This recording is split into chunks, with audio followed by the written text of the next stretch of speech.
인구 고작 80만 명에 불과한 남미 변방 국가에서 엄청난 일이 벌어졌습니다. 무려 480억 배럴에 달하는 사우디급 유전이 발견된 것이죠. 3,200조 원이라는 천문학적인 규모의 미국과 중국이 앞다퉈 달려들었고, 영국과 프랑스 역시 150년 만에 다시 야욕을 드러냈습니다. 그런데 놀랍게도 가이아나는 이 강대국들의 러브콜을 전부 걷어차버립니다. 전 세계 에너지 업계가 경악을 금치 못한 가운데 가이아나의 손을 잡은 국가는 뜻밖에도 한국이었습니다. 이를 두고 BBC 앵커가 비아냥거리며 물었습니다. 한국을 대체 뭘 믿고 선택한 건가요? 그 순간 대통령이 자리에서 벌떡 일어나 맞받아쳤습니다. 건방지게 가르쳐 들려 마십시오. 전 세계 47개국 2억 명의 눈앞에서 BBC 앵커의 입은 굳어버렸습니다. 과연 그곳에선 무슨 일이 벌어졌던 걸까요? 그 놀라운 비하인드 스토리를 지금 공개합니다. 릭, 남미에서 사우디급 유전이 터졌다. 새벽 4시 파리 본사 긴급 호출이었습니다.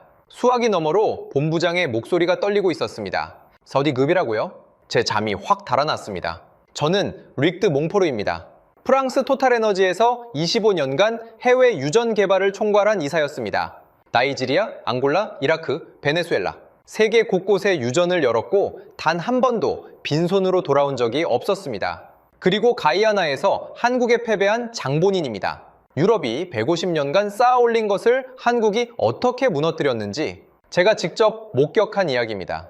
가이아나라는 나라야, 당장 출발해. 가이아나. 솔직히 처음 듣는 이름이었습니다. 이 업계에서 25년을 굴렀습니다. 아프리카 오지부터 중동 사막까지 안 가본 데가 없었습니다. 그런 제가 이름조차 몰랐던 나라에서 사우디급 유전이 터졌다. 전화를 끊고 책상 서랍을 열었습니다. 낡은 가죽 수첩이 손에 잡혔습니다. 모서리가 닳아서 속살이 드러나 있었습니다. 25년 전 나이지리아 첫 유전 협상 때 산 수첩이었습니다. 펼치면 잉크 냄새가 났습니다. 첫 페이지부터 빼곡하게 적힌 기록들. 나이지리아 성공, 앙골라 성공, 이라크 성공. 25년 동안 실패라는 글자를 적어본 적이 없었습니다. 새 페이지를 펼쳤습니다. 가이아나. 그 이름을 적었습니다. 이번에도 어렵지 않을 거라고 생각했습니다. 12시간 후 저는 비행기 안에 있었습니다. 창밖으로 대서양이 끝없이 펼쳐져 있었습니다. 노트북을 열어 가이아나를 검색했습니다. 화면에 뜬 숫자들이 우습기까지 했습니다. 인구 80만 명. 서울 강남구 인구보다 적었습니다. 국내 총생산 150억 달러. 서울 강남구 경제 규모에도 못 미치는 수준이었습니다. 영국에서 독립한 건 1966년. 그 전까지 152년간 영국 식민지였습니다. 주력 산업이라고는 사탕수수와 쌀, 첨단 기술은커녕 제대로 된 공장 하나 없는 나라였습니다. 그런데 이상한 기사가 하나 걸렸습니다. 국제통화기금 발표, 가이아나 경제 성장률 62%, 세계 1위. 지구상에서 가장 빠르게 성장하는 경제라는 내용이었습니다. 석유가 터지기 시작하면서 벌어진 일이었습니다. 숫자가 말이 안 됐습니다. 인구 80만짜리 나라가 성장률 세계 1위라니. 하지만 저는 콧방귀를 뀌었습니다. 성장률이 높으면 뭘 합니까? 기술도 자본도 경험도 없는 나라인데 이런 나라가 480억 배럴을 어떻게 감당하겠습니까? 우리가 도와주러 가는 겁니다. 비행기가 조지타운 국제공항에 착륙했습니다. 활주로부터 갈라져 있었습니다. 아스팔트 틈새로 잡초가 자라고 있었습니다. 공항 건물은 허름했고 에어컨은 반쯤 죽어 있었습니다. 비행기 문이 열리는 순간 열대의 습기가 확 밀려들었습니다. 셔츠가 등에 달라붙었습니다. 이게 3,200조 원짜리 나라의 관문이라고. 저는 속으로 비웃었습니다. 호텔로 이동하는 택시 안에서 창밖을 바라봤습니다. 조지타운 시내가 눈에 들어왔습니다. 페인트가 벗겨진 건물들, 움푹 패인 도로, 거리에서 과일을 파는 상인들, 맨발로 뛰어다니는 아이들, 150이 년간 식민 지배를 당한 흔적이 거리 곳곳에 고스란히 남아 있었습니다. 그런데 이상한 게 눈에 밟혔습니다. 거리 곳곳에 검은 양복을 입은 사람들이 보였습니다. 더운 나라에서 검은 양복이라. 미국인들이었습니다. 호텔 로비에 들어서니 중국어가 들렸습니다. 중국인 사업가들이 때로 몰려와 있었습니다. 엘리베이터 앞에서 낯익은 얼굴과 마주쳤습니다. 영국 BP의 부사장이었습니다. 몽포르, 당신도 왔군. 그가 씩 웃었습니다. 경쟁자들이 이미 다 모여 있었습니다. 맨발의 아이들이 뛰어다니는 거리와 수천억 달러를 쥔 양복들이 드나드는 호텔 로비. 같은 도시 안에 두 개의 세계가 공존하고 있었습니다. 저는 그때부터 긴장하기 시작했습니다. 다음날 아침, 대통령궁으로 향했습니다. 회의실에 들어서니 이미 자리가 꽉 차 있었습니다. 미국 엑슨모빌 남미 총괄 부사장, 중국 CNPC 특사, 영국 에너지부 장관, 네덜란드 쉘 대표, 노르웨이 에퀴노르 이사, 세계 석유업계의 거물들이 한자리에 모인 겁니다. 3,200조 원. 그 돈 앞에서 국경은 의미가 없었습니다. 문이 열렸습니다. 가이아나 대통령 카시우스 벤턴이 들어왔습니다. 60대 초반의 흑인 남성이었습니다. 체구는 크지 않았지만 눈빛이 날카로웠습니다. 회의실을 천천히 한 바퀴 둘러봤습니다. 눈이 저와 마주쳤을 때 등골이 서늘해지는 걸 느꼈습니다. 그는 누구와도 악수하지 않았습니다. 자리에 앉더니 입을 열었습니다. 여러분, 멀리서 와주셔서 감사합니다. 목소리는 담담했습니다. 하지만 그 담담함이 오히려 무거웠습니다. 우리 앞바다에서 480억 배럴의 석유가 발견됐습니다. 회의실이 술렁였습니다. 숫자는 이미 알고 있었습니다. 하지만 이 자리에서 이 나라의 대통령 입에서 직접 들으니 다시 한번 충격이었습니다. 480억 배럴, 사우디아라비아 가와르 유전에 맞먹는 규모, 현재 유가로 3,200조 원, 가이아나 국민 80만 명이 1인당 40억 원씩 나눠 가질 수 있는 금액이었습니다. 대통령이 말을 이었습니다. 하지만 우리는 기쁘지 않습니다. 회의실이 조용해졌습니다. 3,200조 원인데 기쁘지 않다고. 저는 의아했습니다. 대통령이 창밖을 바라봤습니다. 회의실 창 너머로 조지타운 시내가 보였습니다. 낡은 건물, 깨진 도로, 맨발의 아이들. 저 거리를 보십시오. 대통령의 목소리가 낮아졌습니다. 우리는 152년간 영국의 식민지였습니다. 그들은 우리 땅에서 금을 캤습니다. 사탕수수를 가져갔습니다. 서아프리카에서 끌려온 우리 조상들은 농장에서 죽어갔습니다. 인도에서 건너온 계약 노동자들은 임금도 받지 못한 채 쓰러졌습니다. 회의실의 공기가 무거워졌습니다. 이 1966년에 독립했을 때 남은 게 뭐였을까요? 대통령이 회의실을 둘러봤습니다. 구멍 뚫린 산과 오염된 강뿐이었습니다. 저는 불편해졌습니다.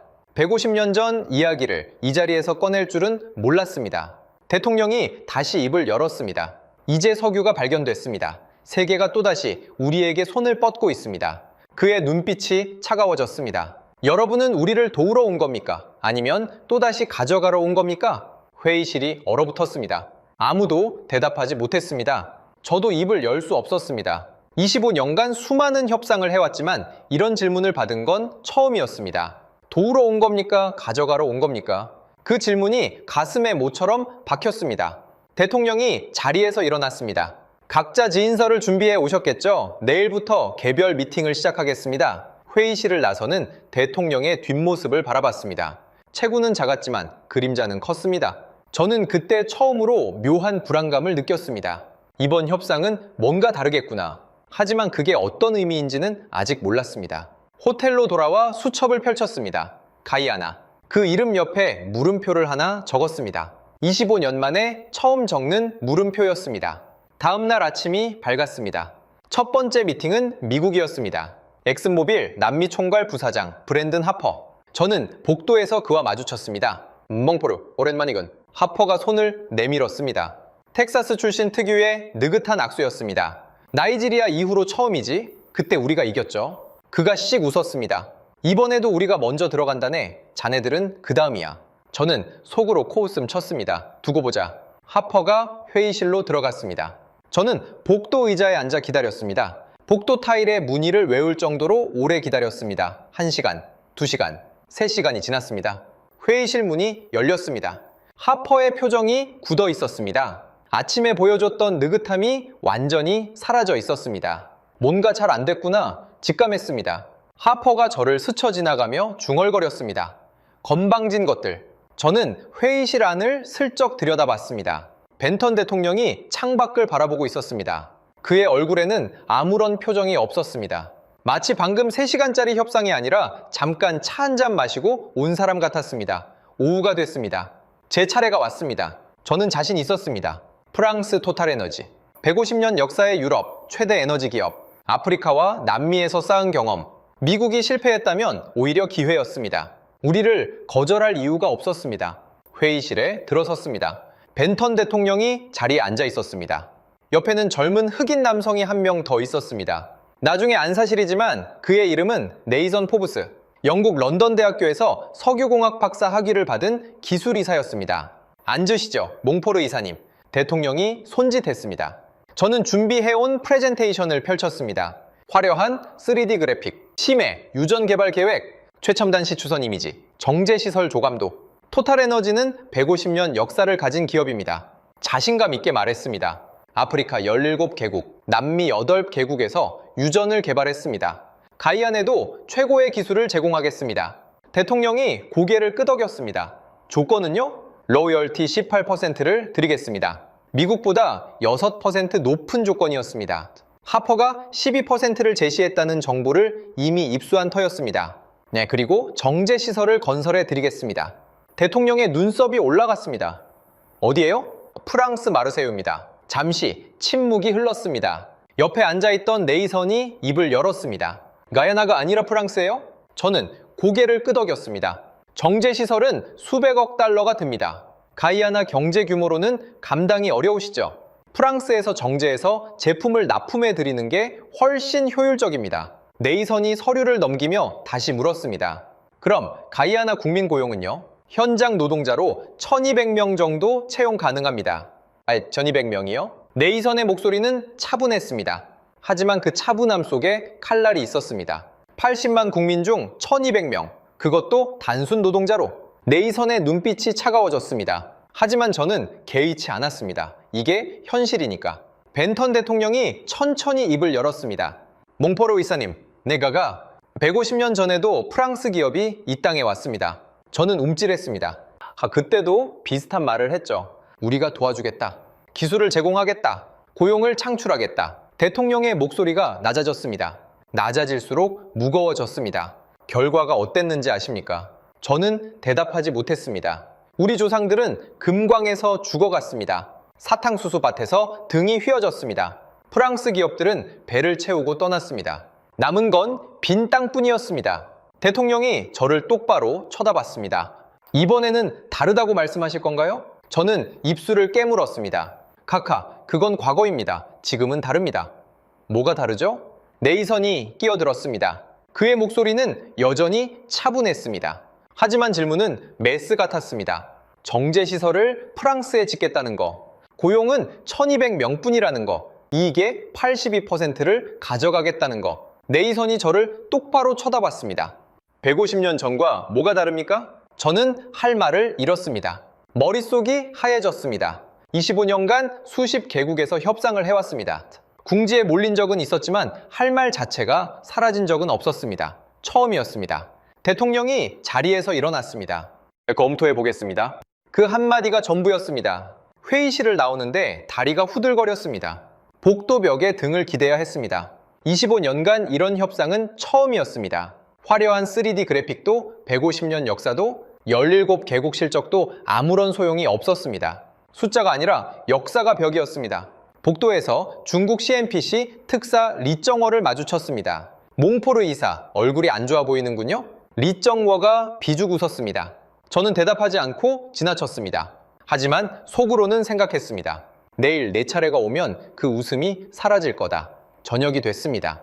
호텔바에서 하퍼를 만났습니다. 그의 얼굴도 어두웠습니다. 바 카운터에 둘만 남아 있었습니다. 위스키 잔에 얼음이 녹는 소리가 또렷하게 들렸습니다. 창밖으로 조지타운의 밤거리가 보였습니다. 가로등 불빛이 듬성듬성 켜져 있었습니다. 어땠어? 하퍼가 위스키를 홀짝였습니다. 12% 제시했더니 노르웨이 얘기를 꺼내더군. 노르웨이? 70년대에 북해 유전 발견했을 때 미국 기업들이 똑같은 제안을 했대. 노르웨이가 뭐라고 했는지 아냐고 물어보더라고. 저는 고개를 끄덕였습니다. 업계 사람이라면 다 아는 이야기였습니다. 자, 노르웨이는 거절했지. 직접 국영기업을 만들어서 개발했어. 지금 노르웨이 국부펀드가 1조 7천억 달러야. 국민 1인당 30만 달러씩 돌아가는 돈이지. 하퍼가 한숨을 쉬었습니다. 그 대통령이 정확히 그 카드를 꺼냈어. 너희가 12% 가져가면 나머지 88%는 어디로 가느냐고. 그래서 뭐라고 했어? 노르웨이와 가이아나는 다르다고 했지. 기술도 없고 자본도 없고 경험도 없잖아. 하퍼의 표정이 굳어졌습니다. 그랬더니 옆에 있던 기술이사라는 놈이 끼어들더라고. 그럼 기술을 이전해주면 되지 않느냐고. 자본을 빌려주면 되지 않느냐고. 경험을 가르쳐주면 되지 않느냐고. 저는 고개를 저었습니다. 그건 우리한테 손해잖아. 그러니까 하퍼가 위스키를 원샷했습니다. 그래서 마지막에 안보 카드를 꺼냈어. 이 지역이 불안정하다고. 베네수엘라 옆이지 않느냐고. 우리랑 협력하면 미국 정부가 안전을 보장해 줄 거라고. 협박한 거네. 협상 기술이지. 하퍼가 어깨를 으쓱했습니다. 근데 안 통하더라. 그 대통령이라는 사람 보통 내기가 아니야. 저는 위스키 잔을 내려놓고 창밖을 바라봤습니다. 조지타운의 밤이 어둠에 잠겨 있었습니다. 이번 협상은 정말 뭔가 달랐습니다. 다음 날 중국 차례였습니다. 리정워가 회의실에 들어갔습니다. 저는 또다시 복도에서 기다렸습니다. 4시간이 지났습니다. 문이 열렸습니다.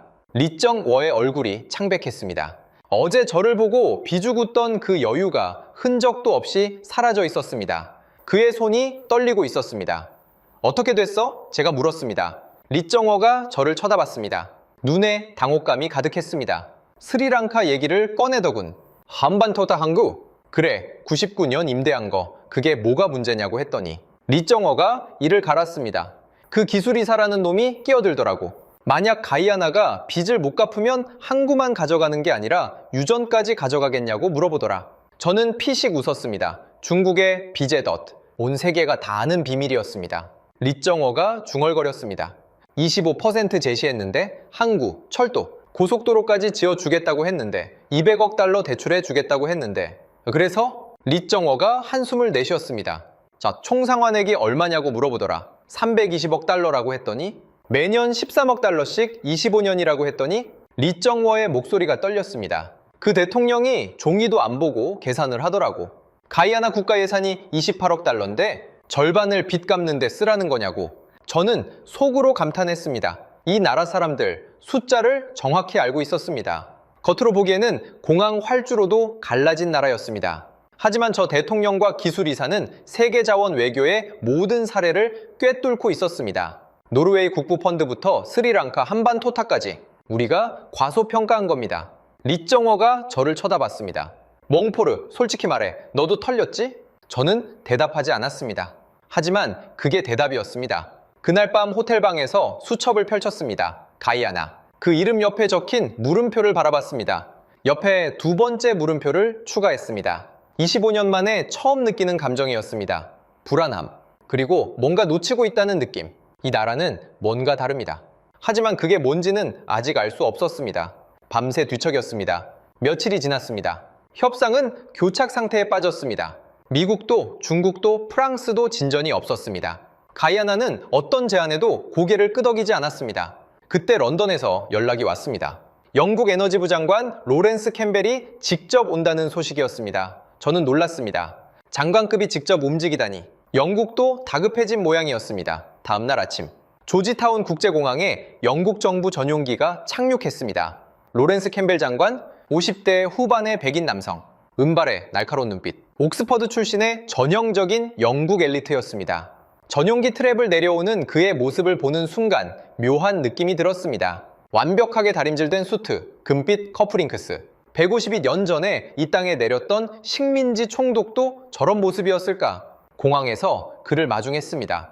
몽포르 이사, 오랜만이군요. 상황이 어떻습니까? 저는 솔직히 말했습니다. 쉽지 않습니다. 이 나라 사람들 예상보다 만만치 않습니다. 캠벨 장관이 코웃음을 쳤습니다. 인구 80만짜리 나라가 뭘 할 수 있겠습니까? 우리가 손잡으면 끝나는 일이에요. 저는 고개를 끄덕였습니다. 하지만 속으로는 불안했습니다. 저 자신감이 무너지는 걸 저는 이미 경험했으니까요. 그날 오후 영국과 프랑스 합동 미팅이 잡혔습니다. 캠벨 장관의 제안이었습니다. 따로 경쟁하지 말고 유럽이 힘을 합치자, 미국과 중국을 제치고 유럽이 가져가자. 저는 동의했습니다. 영국 BP, 프랑스 토탈에너지, 네덜란드 쉘, 합치면 세계 석유 시장의 30%를 장악하는 힘이었습니다. 이 정도면 되겠지. 회의실에 들어섰습니다.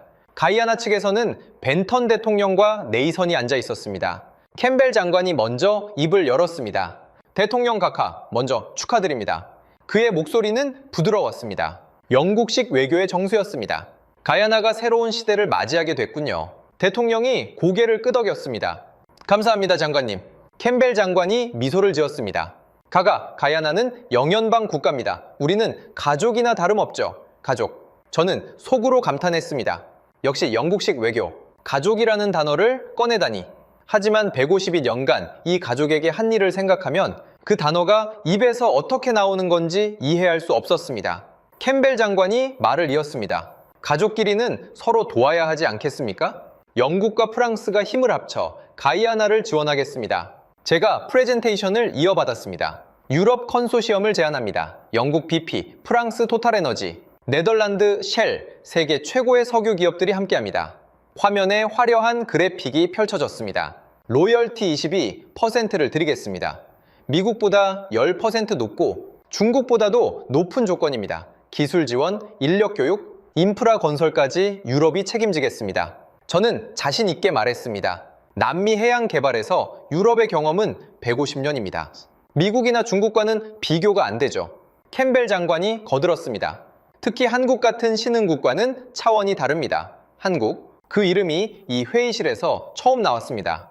저는 의아했습니다. 왜 갑자기 한국 얘기가 나오지? 캠벨 장관이 말을 이었습니다. 최근 한국이 해양 플랜트 시장에서 약진하고 있다고 들었습니다. 하지만 경험이 부족합니다. 조선소에서 배 좀 만든다고 유전을 개발할 수 있는 건 아닙니다. 50년도 안 되는 역사로 뭘 할 수 있겠습니까? 가이아나에는 검증된 파트너가 필요합니다. 저는 고개를 끄덕였습니다. 캠벨 장관의 말이 맞다고 생각했습니다. 한국, 조선업에서 좀 한다고 들었지만 석유 개발 경험은 거의 없었습니다.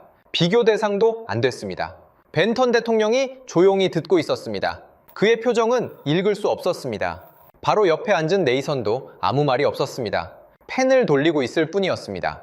너무 조용했습니다. 폭풍 전의 고요 같았습니다. 캠벨 장관이 결론을 내렸습니다. 카카, 유럽을 선택하십시오. 우리는 150년간 이 분야를 이끌어왔습니다. 가이아나의 미래를 함께 만들어 가겠습니다. 회의실이 조용해졌습니다. 벤턴 대통령이 천천히 입을 열었습니다. 장관님, 네, 카카, 150년이라고 하셨죠? 대통령의 목소리가 낮아졌습니다. 그 낮아지는 톤을 저는 이미 경험한 적이 있었습니다. 며칠 전 제 협상 때도 똑같았습니다. 목소리가 낮아질수록 무거워지고 무거워질수록 위험해지는 톤. 150년 전에도 유럽 사람들이 이 땅에 왔습니다. 캠벨 장관의 미소가 살짝 굳어졌습니다. 대통령이 말을 이었습니다. 그때도 비슷한 말을 했습니다. 우리가 도와주겠다. 기술을 가르쳐주겠다. 함께 발전하자. 대통령이 창밖을 바라봤습니다. 저 창밖을 보십시오. 낡은 건물들이 보였습니다. 갈라진 도로, 녹슨 가로등. 저게 150년 협력의 결과입니다. 저는 움찔했습니다. 대통령이 다시 우리를 쳐다봤습니다. 우리 증조 할아버지는 영국 사탕수수 농장에서 일했습니다. 하루 16시간, 임금은 없었습니다. 밥과 잠자리가 전부였죠. 캠벨 장관의 얼굴이 붉어졌습니다. 카카, 그건 오래전 일입니다. 지금은 다릅니다. 뭐가 다르죠? 대통령의 눈빛이 날카로워졌습니다. 22% 로열티, 나머지 78%는 누가 가져갑니까? 자, 당연히 우리입니다. 정제시설은 어디에 짓습니까? 유럽입니다. 기술 인력은 누가 됩니까? 유럽인들입니다. 가이아나 국민은 뭘 합니까? 대통령이 손가락으로 책상을 두드렸습니다. 또각, 또각. 그 소리가 회의실에 울렸습니다. 단순 노동자 1,500명, 80만 국민 중 1,500명. 대통령이 자리에서 일어났습니다. 150년 전과 뭐가 달라진 겁니까? 그때는 사탕수수였고 지금은 석유일 뿐. 구조는 똑같습니다. 우리가 땅을 내주고 당신들이 가져가는 거죠? 캠벨 장관이 당황했습니다. 카카, 오해가 있으신 것 같습니다.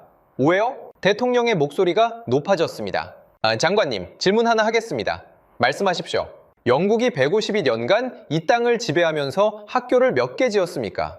캠벨 장관이 대답하지 못했습니다. 회의실이 조여들었습니다.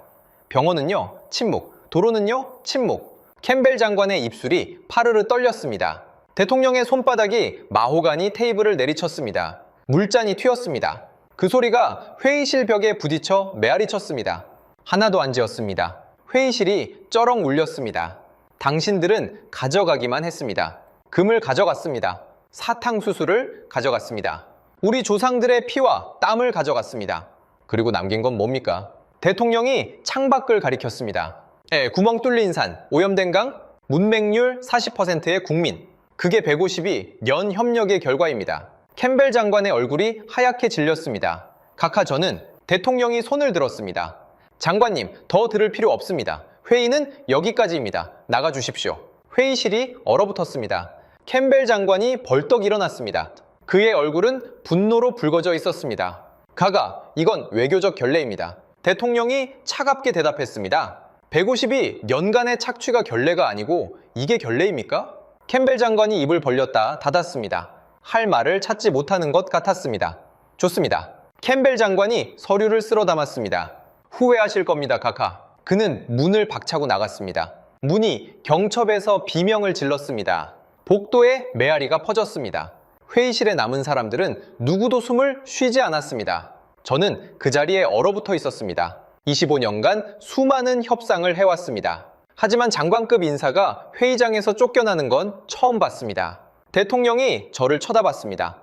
몽포르 이사님, 네, 가가. 자, 프랑스도 마찬가지입니다. 그의 목소리는 담담했습니다. 분노가 아니었습니다. 그냥 사실을 말하는 사람의 목소리였습니다. 그게 더 무거웠습니다. 150년간 당신들이 한 일을 우리는 기억하고 있습니다. 저는 고개를 숙였습니다. 할 말이 없었습니다. 회의실을 나왔습니다. 복도에서 캠벨 장관이 전화기에 대고 소리치고 있었습니다. 몽국의 보고에 이 나라와는 협상 불가야. 무례한 것들. 저는 그를 지나쳐 호텔로 돌아왔습니다. 방에 들어서자마자 침대에 쓰러졌습니다. 천장을 바라봤습니다. 152년, 그 세월이 이렇게 돌아올 줄은 몰랐습니다. 영국 장관이 쫓겨난 다음 날, 분위기가 완전히 바뀌었습니다. 미국 하퍼가 짐을 쌌습니다. 워싱턴에서 호출이 왔다며 떠났습니다. 중국 리정워도 베이징으로 돌아갔습니다. 본국과 전략을 재검토하겠다는 핑계였습니다. 영국 캠벨 장관은 이미 전날 밤 비행기를 탔습니다. 며칠 전만 해도 이 로비에서 4개 국어가 동시에 들렸습니다. 검은 양복들이 바글거렸습니다. 지금은 천장 선풍기 소리뿐이었습니다. 프론트 직원이 심심한 듯 키보드를 두드리고 있었습니다. 저만 남았습니다. 파리 본사에서 연락이 왔습니다. 루익, 상황이 어떻게 된 거야? 본부장의 목소리가 날카로웠습니다. 영국 장관이 쫓겨났다면서? 사실입니다. 미국이랑 중국도 철수했다며. 일단 본국으로 돌아갔습니다. 그럼 지금 현장에 남은 건 너뿐이야. 네. 본부장이 한숨을 쉬었습니다. 좋아, 기회야. 다들 빠졌으니까 네가 다시 들어가. 조건을 더 올려. 25%까지 가도 돼. 어떻게든 계약을 따내. 알겠습니다. 전화를 끊고 창밖을 바라봤습니다. 25%. 미국보다 2배 이상. 중국과 같은 조건. 이 정도면 되겠지. 하지만 마음 한구석이 불안했습니다. 저 사람들이 원하는 건 퍼센트가 아닌 것 같았습니다. 다음 날 아침 회의실에 들어섰습니다. 이번에는 대통령과 네이선 외에 낯선 사람이 한 명 더 있었습니다. 40대 초반의 흑인 여성. 단정한 정장 차림에 날카로운 눈빛. 서류를 넘기는 손이 정확했습니다. 군더더기가 없는 사람이라는 게 한눈에 보였습니다. 소개하겠습니다. 재무장관 올리비아 매닝입니다. 반갑습니다. 매닝 장관이 고개를 끄덕였습니다. 미소는 없었습니다. 회의 내내 한 번도 미소 짓지 않았습니다. 몽포르 이사님, 새로운 제안을 가져오셨다고 들었습니다. 저는 서류를 펼쳤습니다. 모든 카드를 꺼냈습니다. 25% 로열티를 제안합니다. 미국의 2배입니다. 그리고 정제시설을 가이안에 건설하겠습니다. 프랑스가 아니라 가이아나 국내에 짓겠습니다. 비용은 전액 토탈에너지가 부담합니다. 기술 인력 교육도 제공하겠습니다. 가이아나 청년 1000명을 프랑스에서 훈련시키겠습니다. 회의실이 조용해졌습니다. 매닝 장관이 입을 열었습니다. 인상적인 제안이네요. 그녀가 서류를 넘겼습니다. 하지만 몇 가지 질문이 있습니다. 정제시설 운영권은 누가 갖습니까? 저는 잠시 머뭇거렸습니다. 공동 운영입니다. 지분 구조는요? 또 토탈에너지 60%, 가이아나 정부 40%입니다. 매닝 장관이 고개를 끄덕였습니다. 그럼 의사결정권은 토탈에너지에 있겠군요. 저는 대답하지 못했습니다. 네이선이 끼어들었습니다. 이 청년 교육 프로그램 1000명을 프랑스에서 훈련시킨다고 하셨죠? 네. 훈련 후에 그들은 어디서 일하게 됩니까? 당연히 가이안에서. 네이선이 서류를 꺼냈습니다. 그 서류가 어디서 나왔는지 저는 알 수 없었습니다. 하지만 그 안의 숫자들은 정확했습니다. 소름이 돋을 정도로. 아프리카 사례를 보면 다릅니다. 나이지리아, 앙골라, 가봉. 토탈에너지가 교육시킨 현지 인력의 70%가 결국 유럽 본사에서 일하고 있습니다. 현지에 남는 건 30%뿐입니다. 식은땀이 났습니다. 그 자료를 어디서 구한 거지? 런던 대학교 석유공학 박사. 이 사람은 서방의 논리를 서방의 무기로 되갚고 있었습니다. 네이선이 저를 똑바로 쳐다봤습니다. 몽포르 이사님, 솔직히 말씀해 주십시오.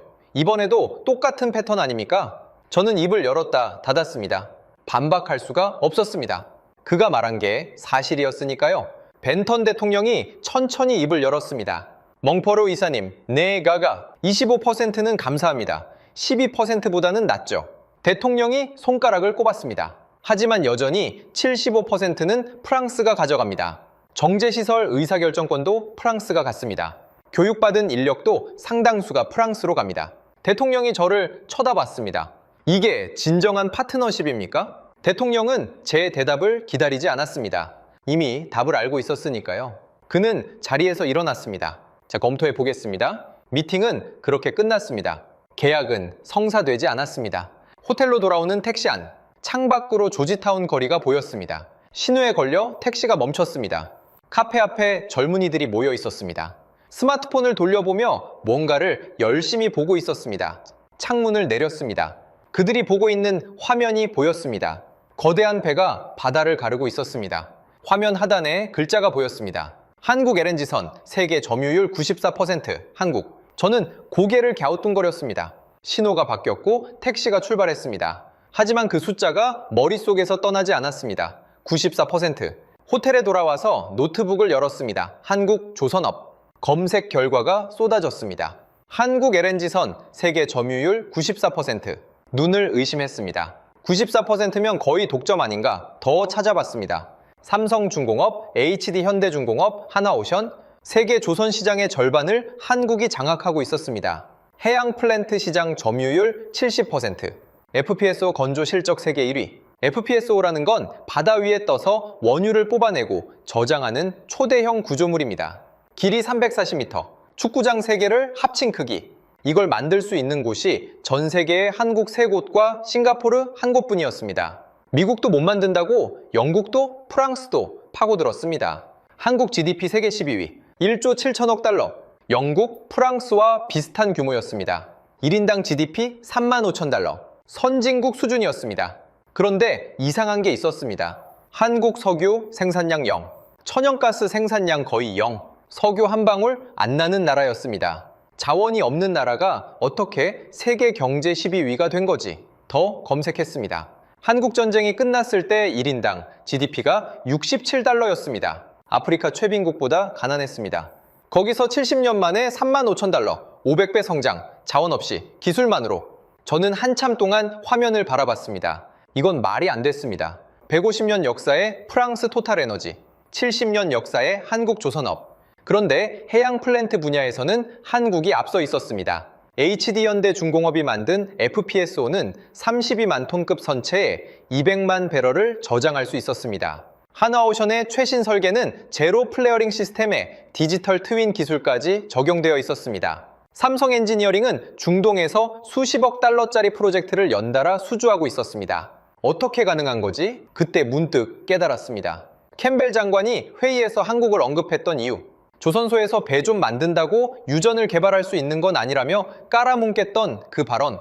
그는 한국을 깎아내리려 했습니다. 하지만 가이아나 사람들은 이미 알고 있었던 겁니다. 한국이 뭘 할 수 있는지. 카페 앞에서 스마트폰으로 한국 선박 영상을 보고 있던 그 청년들처럼 다음날 아침 네이선에게서 연락이 왔습니다. 멍포레오 이사님, 네, 솔직히 말씀드리겠습니다. 그의 목소리가 담담했습니다. 유리는 한국과 접촉하고 있습니다. 저는 멈칫했습니다. 한국이요? 네네, 한국석유공사와 한국조선사들입니다. 얼마나 진행됐습니까? 네이선이 잠시 침묵했습니다. 예, 다음 주에 조사단이 옵니다. 전화를 끊었습니다. 한국, 석유 한 방울 안 나는 나라. 67달러에서 시작해서 70년 만에 세계 12위 경제대국이 된 나라. 그 나라가 가이안에 온다. 저는 처음으로 진짜 경쟁자를 만난 기분이었습니다. 미국도 아니고 중국도 아니고 영국도 아니고 한국. 수첩을 꺼냈습니다. 가이아나. 2개의 물음표 옆에 새로운 단어를 적었습니다. 한국. 그리고 그 옆에 별표를 하나 그렸습니다. 25년간 물음표는 수없이 적었습니다. 하지만 별표는 처음이었습니다. 일주일 후 한국 조사단이 도착했습니다. 저는 공항에 나가지 않았습니다. 하지만 호텔 로비에서 그들을 봤습니다. 15명. 예상보다 적은 숫자였습니다. 미국 엑슨모빌이 왔을 때는 30명이었습니다. 중국 CNPC는 40명이었습니다. 영국과 프랑스 합동팀은 25명이었습니다. 한국은 고작 15명. 그런데 더 이상한 건 그들의 차림이었습니다. 양복이 아니었습니다. 넥타이도 없었습니다. 작업복, 안전모, 노트북 가방, 측정 장비 케이스. 마치 지금 당장 바다에 뛰어들 것 같은 차림이었습니다. 저는 속으로 비웃었습니다. 저게 뭐야? 협상하러 온 거야? 일하러 온 거야? 그들 중 한 명이 눈에 들어왔습니다. 60대 초반으로 보이는 남성. 흰머리가 섞인 단정한 머리카락, 온화한 눈빛, 그리고 두꺼운 손. 현장에서 잔뼈가 굵은 사람의 손이었습니다. 그가 단장인 것 같았습니다. 네이선이 그를 마중했습니다. 두 사람이 악수를 나눴습니다. 멀리서 봤지만 분위기가 달랐습니다. 하퍼가 왔을 때 네이선은 경계하는 눈빛이었습니다. 리정허가 왔을 때는 차가운 눈빛이었습니다. 캠벨 장관이 왔을 때는 적대적인 눈빛이었습니다. 그런데 지금은 웃고 있었습니다. 네이선이 웃고 있었습니다. 저는 불안해졌습니다. 저 한국인들 뭔가 다르다. 다음날 합동기술 브리핑이 잡혔습니다. 가이아나 정부가 주최하는 자리였습니다. 저도 초대를 받았습니다. 아직 공식적으로 철수한 건 아니었으니까요. 참관인 자격이었습니다. 조지타운 컨벤션 센터. 오래된 건물이었지만 회의실은 깔끔하게 정돈되어 있었습니다. 저는 맨 뒷줄에 앉았습니다. 앞줄에는 벤턴 대통령, 매닝 장관, 네이선, 그리고 한국 조사단 15명. 그런데 놀라운 게 있었습니다. 미국 엑슨모빌에서 사람이 와 있었습니다. 하퍼는 아니었지만 기술팀 소속으로 보이는 엔지니어 3명, 중국 CNPC에서도 2명, 영국 BP에서도 1명, 다들 같은 생각이었던 겁니다. 한국이 뭘 들고 왔는지 보자. 브리핑이 시작됐습니다. 한국 단장이 앞으로 나왔습니다. 안녕하십니까? 그의 영어는 약간 억양이 있었지만 또렷했습니다. 자, 저는 서일현입니다. 한국해양플랜트 기술단 단장입니다. 그가 고개를 숙여 인사했습니다. 이런 기회를 주셔서 감사합니다. 저는 눈을 가늘게 떴습니다. 기회를 주셔서 감사합니다. 하퍼는 도와주러 왔다고 했습니다. 리정허는 좋은 조건을 가져왔다고 했습니다. 캠벨 장관은 가족이니까 협력하자고 했습니다. 이 사람은 기회를 주셔서 감사하다고 했습니다. 처음 듣는 말이었습니다. 서 단장이 노트북을 연결했습니다. 화면에 스타브로크 해역 지도가 떴습니다. 먼저 현황을 말씀드리겠습니다. 수심 평균 2,400m, 일부 구역은 2,800m까지 내려갑니다. 추정 매장량 480억 배럴, 원유 품질 기준으로는 경질 유급입니다. 다음 슬라이드로 넘어갔습니다. 현재까지 제한된 회수율 목표입니다. 미국 제한 65%, 프랑스 제한 65%, 중국 제한 68%. 저는 미간을 찌푸렸습니다. 우리도 65%를 제한했었습니다. 심해 유전의 평균 회수율이 60에서 70%니까 합리적인 수치였습니다. 서 단장이 잠시 멈췄습니다. 회의실이 조용해졌습니다. 한국의 목표는 다릅니다. 다음 슬라이드를 넘겼습니다. 화면에 큰 숫자가 떴습니다. 90%. 회의실이 술렁였습니다. 저는 눈을 의심했습니다. 90%? 그게 가능해? 미국 엔지니어 한 명이 손을 들었습니다. 실례합니다, 서 단장님. 90% 회수율은 현실적이지 않습니다. 심해 유전에서 그 수치는 이론적으로도 어렵습니다. 서 단장이 고개를 끄덕였습니다. 자주 흔 지적입니다. 다음 슬라이드를 넘겼습니다. 이건 한국이 개발한 향상된 석유 회수 기술 EOR입니다. 고압가스를 주입해서 지층 압력을 유지합니다. 동시에 수천 개의 스마트 센서가 실시간으로 데이터를 수집합니다. AI가 분석해서 최적의 추출 경로를 계산합니다.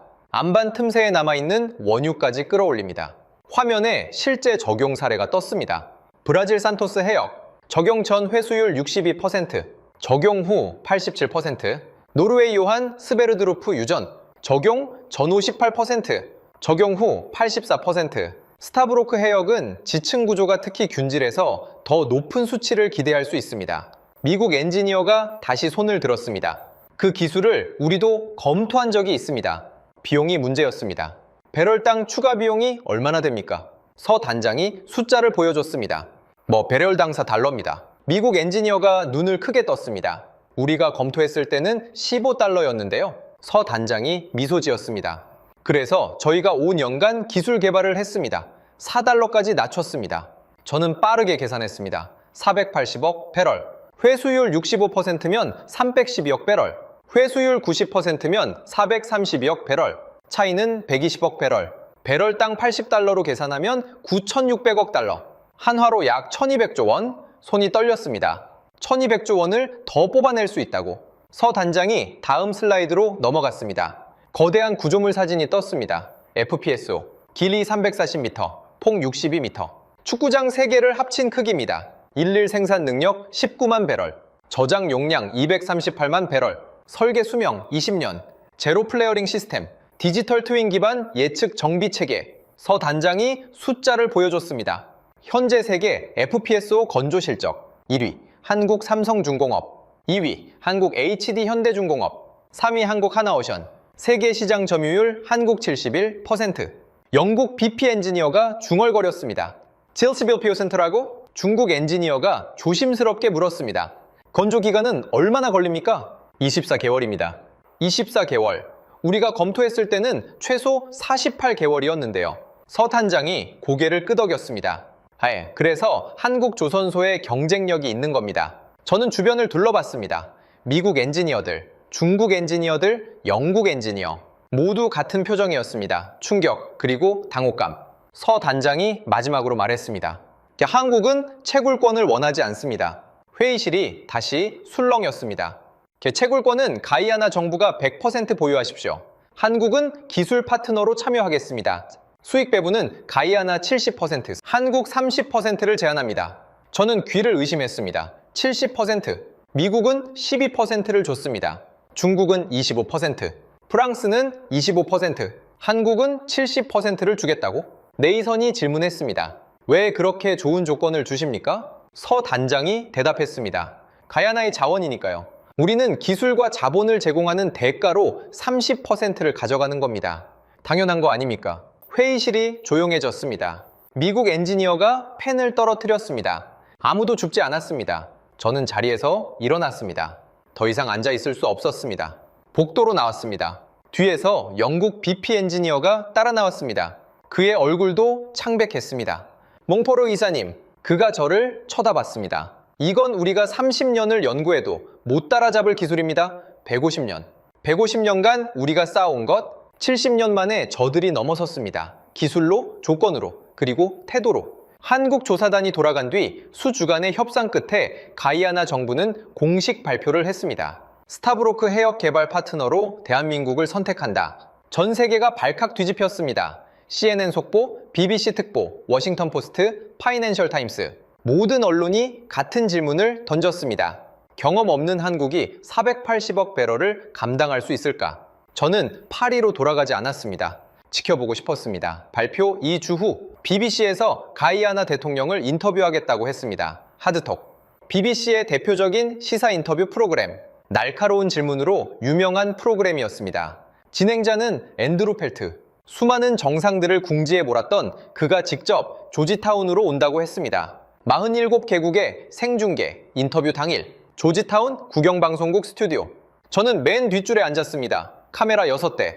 빨간 온에어 불빛이 대기 중이었습니다. 조명이 벤턴 대통령의 얼굴을 비추고 있었습니다. 맞은편에 앤드루 펠트가 앉아 있었습니다. 50대 중반의 백인 남성, 날카로운 눈빛, 입가에 살짝 걸린 미소. 이건 쉬운 인터뷰가 될 거야. 그 미소에는 그런 확신이 묻어 있었습니다. 카운트다운이 시작됐습니다. 5, 넷, 셋, 둘, 하나. 빨간 불이 들어왔습니다. 대통령 각하, 먼저 축하드립니다. 가이아나가 세계적인 주목을 받고 있습니다. 감사합니다. 480억 배럴의 석유, 3,200조 원의 가치. 그런데 이해가 안 되는 부분이 있습니다. 미국, 중국, 영국, 프랑스, 세계 최고의 석유 기업들이 제안을 했습니다. 가이아나는 전부 거절했습니다. 그리고 선택한 나라가 한국입니다. 네, 맞습니다. 펠트의 눈빛이 날카로워졌습니다. 한국은 석유가 한 방울도 나지 않는 나라입니다. 석유 개발 경험도 거의 없습니다. 솔직히 여쭙겠습니다. 그가 몸을 앞으로 기울였습니다. 한국 같은 작은 나라에 의존해도 괜찮은 겁니까? 저는 숨을 죽였습니다. 모든 서방 언론이 던지고 싶었던 질문이었습니다. 대통령의 표정이 변했습니다. 미소가 사라졌습니다. 잠깐요? 한국이 작은 나라라고 하셨습니까? 상대적으로 그렇다는 겁니다. 미국이나 중국에 비하면. 펠트 씨, 한국 GDP가 세계 몇 위인지 아십니까? 펠트가 잠시 멈칫했습니다. 12위입니다. 1조 7천억 달러, 영국보다 높습니다. 펠트의 얼굴이 살짝 굳어졌습니다. 한국조선업이 세계 몇 위인지 아십니까? 1위입니다. 세계 선박의 40%를 한국이 만듭니다. LNG선은 94%를 한국이 만듭니다. 대통령의 목소리가 높아졌습니다. 미국이 LNG선을 만들 수 있습니까? 펠트가 입을 열었다 닫았습니다. 아예 못 만듭니다. 영국은요? 못 만듭니다. 중국은요? 기술이 부족해서 아직 초보 단계입니다. 대통령이 펠트를 똑바로 쳐다봤습니다. 세계에서 LNG선을 제대로 만들 수 있는 나라는 한국뿐입니다. 그런데 한국이 작은 나라라고요? 펠트의 얼굴이 붉어졌습니다.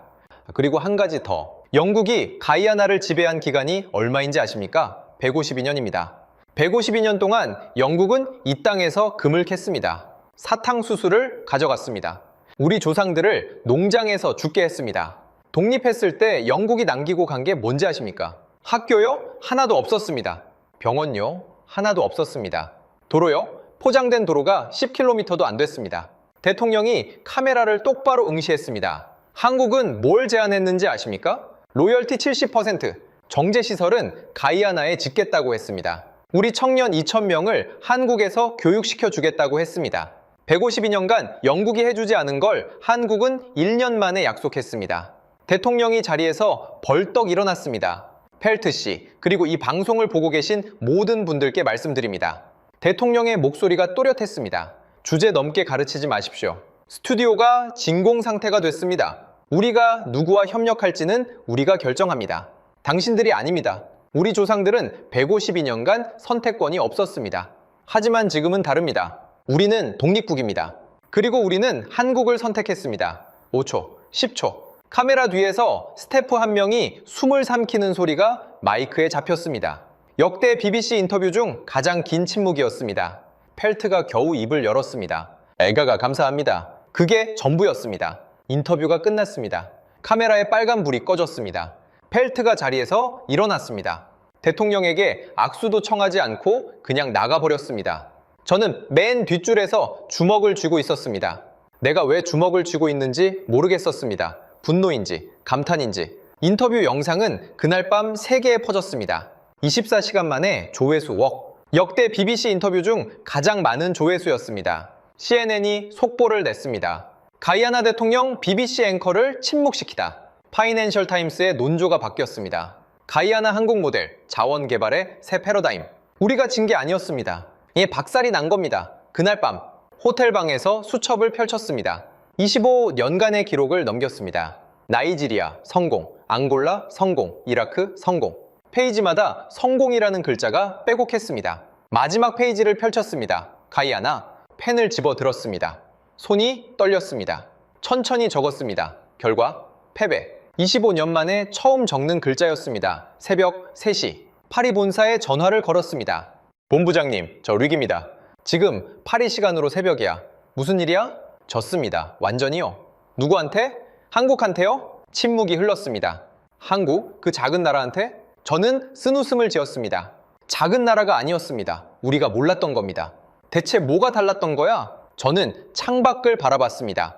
조지타운의 밤하늘에 별이 떠 있었습니다. 우리는 가져가려고 했습니다.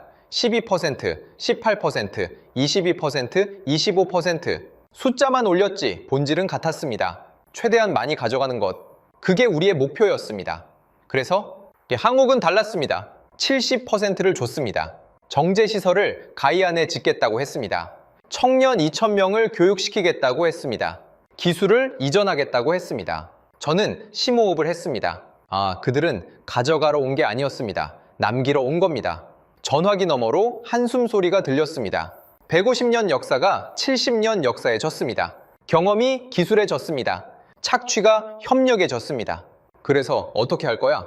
여기 남겠습니다. 한국이 정말로 약속을 지키는지 직접 보고 싶습니다. 전화를 끊었습니다.